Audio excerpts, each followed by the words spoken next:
সাংগঠনিক দায়িত্ব পেয়েছেন মদন মিত্র, পুরনো মুখ তৃণমূল কংগ্রেসের, এবং দায়িত্ব পেয়ে তিনি মাঠে ময়দানে নেমে পড়েছেন। তিনি গুরুত্বপূর্ণ বৈঠক করছেন। কালীঘাটে বৈঠক, কালীঘাটে কাউন্সিলরদের নিয়ে বৈঠকে মদন মিত্র।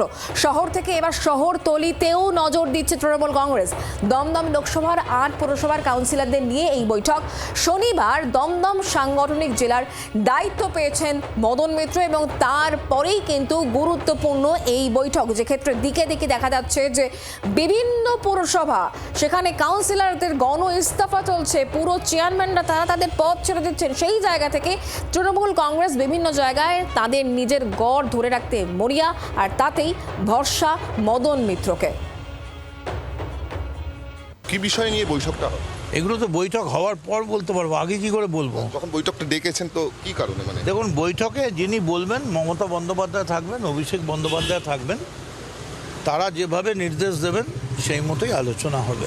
এই মুহূর্তে সবথেকে সেন্সিটিভ জোন যেটা দমদম, উত্তর দমদম বা পৌরসভা, সামনে কর্পোরেশন রয়েছে সল্টলেকের। একের পরে কাউন্সিলর গ্রেফতার হচ্ছে, কোথাও কি একটা আশঙ্কা তৈরি হচ্ছে? এই ব্যাপারে আমাদের পার্টির মুখপত্র রয়েছেন। আমি পার্টির মুখপত্র নই, আমি একটা ছোট্ট পার্লামেন্টারি ডিস্ট্রিক্টের প্রেসিডেন্ট। আজকে মিটিংটা ডেকেছেন মমতা বন্দ্যোপাধ্যায়, অভিষেক বন্দ্যোপাধ্যায় থাকবেন। অভিষেক বন্দ্যোপাধ্যায় বাড়িতে আজকে কলকাতা পুলিশ এবং রাজ্য পুলিশ গিয়ে পৌঁছালো, কি বলবেন? আমি জানি না, আমি বলতে পারবো না।